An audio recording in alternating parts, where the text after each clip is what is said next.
Para sa inyo, ano ang mas nakakamangha? Ang mag-imo sa solo, 5-man, o trio? Teka, baka kilala mo lang ako at lagi kang nanonood pero hindi ka pala nakapollow sa page. I-follow mo na yan. Isa lang eh. Ayaw pa. So ayon, nandito na tayo sa pang 759 na araw ng isang game kada araw. Digmaan na! Bago natin simulan yung content na to, gusto ko lang sabihin sa inyo na bago yung game na to, 35 win streak na tayo. Kaya panoodin nyo hanggang dulo kung magta-36 ba o mapuputol na. At kaya ako naitanong kung ano ang mas nakakamangha kasi nag-iisip ako ng gagawin ko sa live. At kung ano ang may pinakamaraming comment, yun ang gagawin nating content. Aalisin ko na rin simula bukas yung delay ng live natin at maglalagay na ulit ako ng timer. Kung kailan maubos yung timer, nun ulit tayo mag-e-end live. Sa ngayon, mas magiging consistent ako dahil naisip ko lang na ilang taon na akong ganto. Paulit-ulit akong puro pilot at hindi ko na nagagawa yung para sa sarili ko. Puro na lang ako pagpapaangat ng account ng ibang tao at hindi ko na naiaangat yung sarili ko. Oo, maraming pera sa pilot pero ilang taon ko nang ginagawa to. Magpapilot pa rin naman ako pero mas ipapriority ko na yung live. Kung may magpapapilot na pwedeng i-live yung account nila, mas okay. Netong mga nakaraang taon kasi magla-live lang ako sa early season tapos pag merong nagpa-unli stars na bawal i-live, ititigil ko na agad yung pagla-live. Magpo-focus na lang ako sa pilot.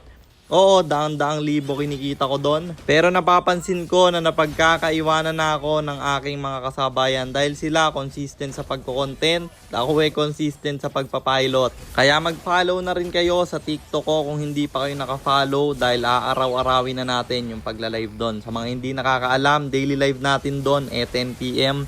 At daily upload ko naman dito sa Blue App 9 PM. Hindi rin natin papabayaan yung 1 game per day syempre.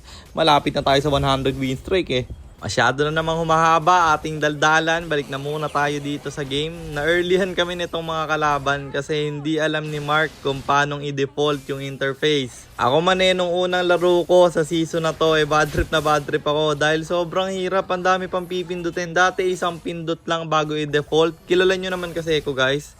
Nakasanayan ko na yon na pindot ako ng pindot ng default dahil nga pilot ako ng pilot ng ML account. Para bang naging passive ko na siya kasi iba-iba ang interface ng mga may-ari ng account. Kaya kada magsuswitch ako, kailangan kong i-default. At sinanay ko yung default para pagkapalit ko ng account, hindi na ako magsiset. Isang pindot na lang, okay na. Ngayon, ang daming pindot, nakakasar. Munton, balik mo na lang yung dati. At dito bagsak na yung tatlo nila, naging 4 pa kasi yung Link sinalo, yung sagasa ng Johnson, mabubuhay yung Julian pero 3 na lang sila, mapepetre pa yung isa, ako yung magta-tower na kaya natapos ang laban at panalo na naman tayo. And ang standing na natin ay 649, 110, 649 wins and 110 losses. Yun lang, sana meron kayo natutunan. Kung meron man, pakishare lang. Then after nyo i-share, mag-comment rin kayo ng pa-shoutout para ma-shoutout ko kayo sa mga next nating content. At i-comment nyo na rin ang inyong mga katanungan kasi baka malay mo sa next nating content. Comment mo naman ang mapili ko. At para naman sa mga gustong magpapilot ng ML account, mag-PM lang kayo. Nagre-reply ako at syempre, may bayad yon kahit hanggang anong rank. Pwede nyo ipapilot kahit anong hero. Pwede nyo ipaspam basta may additional payment pag magpapaspam kayo ng hero. At yun lang guys, sana nag-enjoy kayo sa content natin na to. At shout out sa iyo Christian Paul Padilla, kay Dandri Apus, kay Ume Sereliana at kay Redford. Maraming salamat sa inyong suporta. Mag-iingat kayo palagi. God bless. Paalam!